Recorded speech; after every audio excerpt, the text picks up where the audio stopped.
Hello guys, in today's video, I'm gonna show you how you can easily fix this error popping up on your Steam account. Let's begin.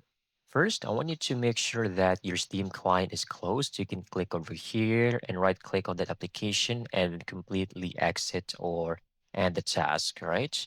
Once done, I want you to go over here on your start menu, left click on it, look for Steam, right click, and then open a file location, right?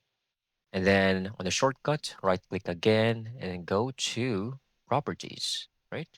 Over here, I want you to go to the compatibility and make sure these are enabled. Run this program in compatibility mode for, all right? Disable full screen optimizations. And lastly, run this program as the admin. Just click on apply, okay. Then go ahead, reboot Steam client. Everything should now be working smoothly as ever.